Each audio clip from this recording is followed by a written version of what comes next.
Hi everyone, I'm Mathura Govindarajan and I'm here to talk about accessibility in new media today. For the last 2 years, I've been working with a group at New York University that works on making P5, which is a creative coding language in JavaScript, accessible for users with low vision and blindness.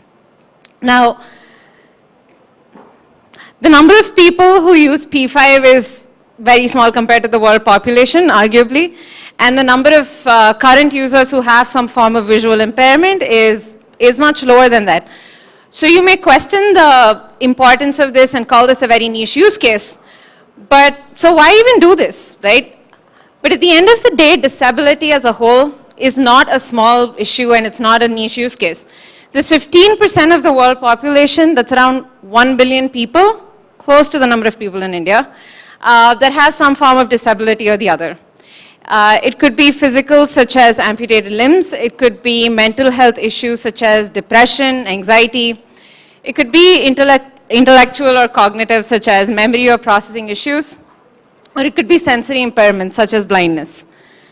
And it's important to remember that there's a diversity in disability. What this means is disability can be permanent, such as deafness, or it can be temporary, such as a fractured limb. And some people would even argue that carrying 4 shopping bags, pushing 2 kids on a stroller, and trying to open a door is a form of temporary disability. At the end of the day, it's important to remember the definition. It refers to impairments which hinder a person's full and effective participation on an equal basis in society. And there are some needs that we've come to accept are basic, such as access to places and buildings. It's with this understanding that we now have an increased number of ramps, accessible parking spots, accessible restrooms for the last decade and more. And as a society, we've come up with rules and regulations to enforce this. We have codes when you're building buildings to ensure that you have accessible spaces and spots. But the new need to participate on an equal basis in society is to have access to digital age and the digital economy. And this means access to information and the internet.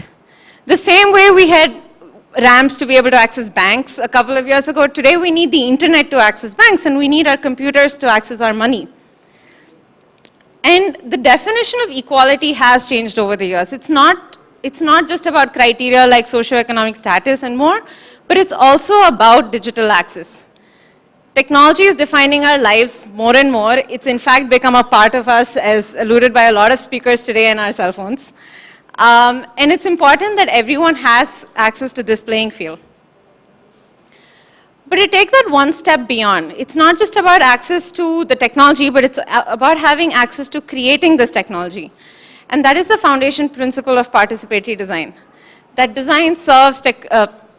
that technology serves people best when they get to participate in its design and creation. And this is the understanding with which we started working on the P5 accessibility project. We wanted to make creation of this tool accessible and affordable to everyone. So what is P5? P5 is a creative coding language in JavaScript. What that means is it introduces technology with a bit of design and art in mind. It was started with the main intention of making coding accessible to artists, designers, educators, and beginners. And it's part of the Processing Foundation, which has the exact same ethos about introducing coding to all. And over the last few years of its existence, it's proven to be a true unicorn in the space. It's being used in schools across New York City right now. It's being used in a couple of colleges as well. It's being used by creators and designers all over the world who want to be able to convey their message on the web. It's also, I know this is a long list, but I'll be done. It's also being used, it's part of an open source community. So if you want to learn coding, you can not only use the language, but contribute to its creation. And last but not least, it's free and available to everyone on the web. But as I mentioned, it's a coding language that promotes visual creativity. So I'm sure some of you have the question about, and I had it when I first started with this project, about making a visually oriented programming language accessible. Is it bizarre or is it smart? Well, excuse me. This actually came up from a real use case when my professor, Claire Kearney-Walp, was working with Chancey Fleet. So Chancey Fleet works at the Talking Book Library in New York, and she's a non-sighted user, and she actually had to create a seat chart for a banquet that she was conducting. And she had no easy way to actually communicate this with her sighted colleagues about how she wanted the seating chart to look. She had this sort of waxy paper which you could etch and emboss on, but it really wasn't a scalable solution. So Claire and Chancey worked together on making software that made it easy for Chancey to spatially place the tables on a screen and pass it along. But since this was a part of a participatory design experience, when it came to Chancey having to roll up her sleeves and learn some JavaScript, she realized that there was no easy tool for her to do so. I'm going to play a quick few seconds of this video. Not sure how. Here. It's a 20-minute video. It's a whole host of information about accessibility, but I'll play around 20 seconds now. I hope you can hear it. In mind, just as much as textual tools. There is nothing about blindness that makes us prefer linearity or text. It's just that that's what we have now. And what Claire and the Processing Foundation. And did everyone hear that? Okay, the first row heard it, so thanks.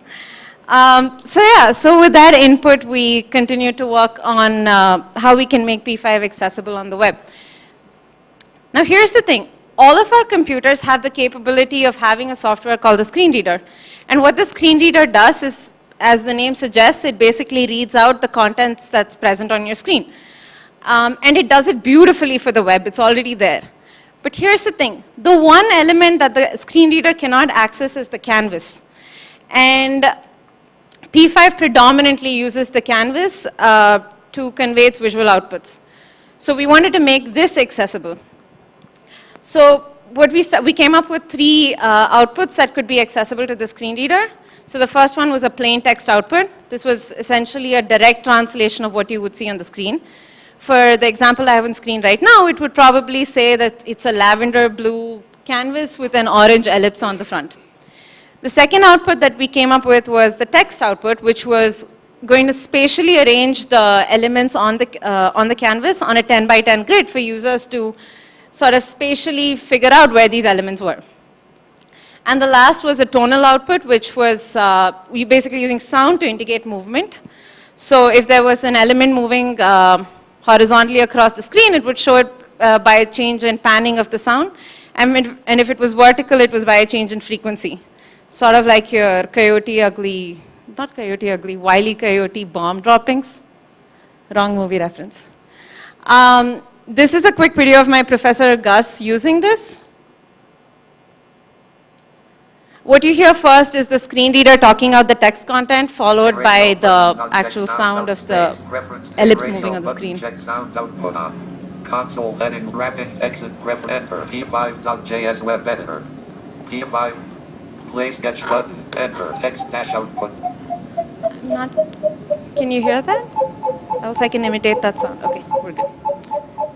I will not run across the stage doing that. So along with working on the the text translation of the visual outputs, we also worked on a high contrast theme so that users with low vision could easily use it. And we came up with a library called the color namer that was essentially naming the hex and RGB values in simple colors, sort of like your 32 crayon set. And this project is still nascent and growing, and we're a small team of 8 people at this point. But I think the one thing that we're learning every day is that accessibility means different things for different people, for different projects and different tools. And in this room, we're all creators in our own right. So how do we ensure that we are the champions of accessibility and that the work that we create reaches beyond and as far as possible? So for the next few minutes, I'd like to talk about the long-term and short-term steps that we can take in ensuring that our work is accessible. Okay, so first let's have a quick look at the long-term steps. The first point that we need to sort of think of is to think about accessibility from the get-go. It really should be one of the initial conversations we have when we start working on a project, because retroactively trying to fit accessibility can be extremely cumbersome. Imagine you have a website with hundreds of images and tables, none of them labeled or annotated. You're suddenly spending hours and hours of your week, for months sometimes, trying to label all these right and fix everything. This is very common practice these days. It's extremely frustrating and leads to bad job and sort of puts us back in square one. The next thing is that retroactive fitting generally leads to bad design. For instance, there's the example of on the screen of a ramp next to stairs. It can be understood that the ramp has been retroactively fit into the stairs because it's extremely narrow and steep and probably not easy for a wheelchair user to go up on it on their own. The thing is, when we decide to retroactively fit in accessibility, we haven't made the initial affordances required to make it possible. For instance, in this case, there probably just wasn't enough space around the stairs to have a wider and a less steep ramp. The second is, once again, participatory design. Get your users in a room and confirm that your product is as accessible as you thought. There's a lot of tutorials out there on how to make your tech accessible, but it's not really validated until and unless your users okay it. And lastly, I'd like to talk about how accessible design lends to good universal design. There's a common misconception that when you try to design something for accessibility, it's going to not have the aesthetics and design that you wanted in the first place. But take a look at Apple's website. It's one of the most aesthetically pleasing websites on the internet today, but it's also one of the most accessible websites there is. And apart from that, another example that shows that accessible design lends to good universal design is closed caption. Closed caption was initially designed for users who were hard of hearing or deaf, but today it's being used in airports where it's too loud to make any more announcements. It's being used in classrooms where students are asked or not asked to watch videos. And it's also just being used by people who just want to learn another language. While all of these are things that we should keep in mind, there's some things that we can literally do today that will change the accessibility of our tools. So let's take a look at visual design first. It's important to not convey information in color alone. About 8% of the population has red-green color blindness, which means that they don't know the difference between the green play button and the red pause button that you have on your screen. The screenshot on the slide right now is from a game Two Dots, which is highly addictive. Please play it. And it's also very well known for its colorblind mode, simply because they represent their dots with both colors and icons. Also, when talking about visual design, make sure to choose adequately sized fonts. This is true if you're working on the web, paper, VR, AR. Make sure it's not too big or too small, and if you have the option, try to give the users the option of choosing what font size they want. This screenshot is from the game Warlock of Firetop Mountain, and this is their preferences. And also make sure to use high contrast colors. The above example is from yet another game, Guacamelee, which I highly recommend all of you to play. This game is very well known for its vibrant colors and beautiful settings, but even through all this, they ensure that the text is extremely accessible simply by placing the text on a high contrast background. I'm sure we all spend hours and hours of our day when we start on a project coming up with a perfect color palette and agonizing over that little hex value. When we do that, let's also take a few minutes to ensure that these colors are accessible. There's a ton of resources available on the web to do this today. Next, let's talk about information design.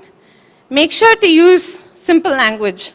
This doesn't mean dumbing your text down, but it means to avoid length and complexity if it's not necessary to convey the point or tone of your presentation. And next is use clear content organization. I'm sure at some point we've all seen that crazy billboard with 20 different lines and 20 different angles, and you're like twisting your neck to see it.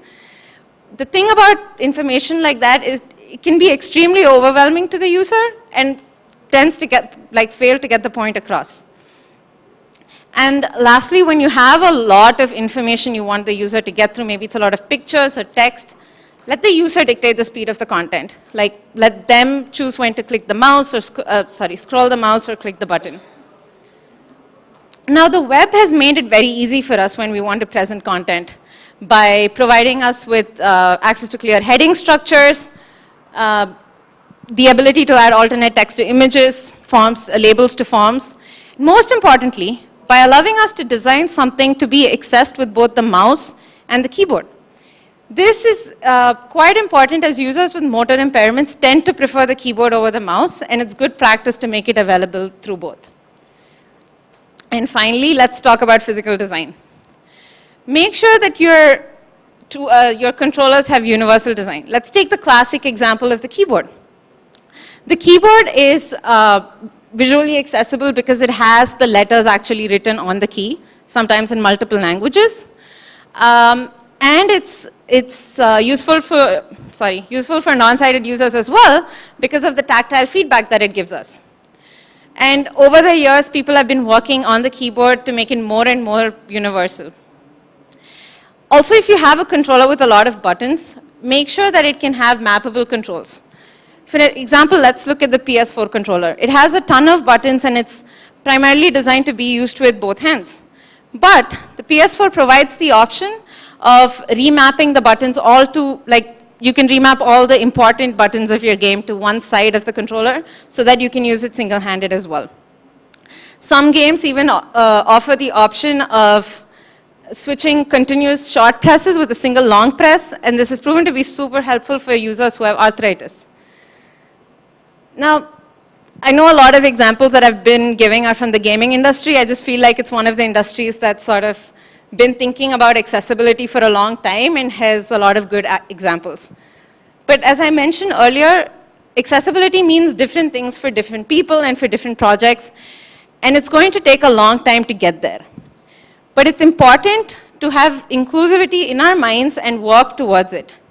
At the end of the day, all there is to say is that access to information and opportunity is a human right, and we as designers have the ability to give people that access.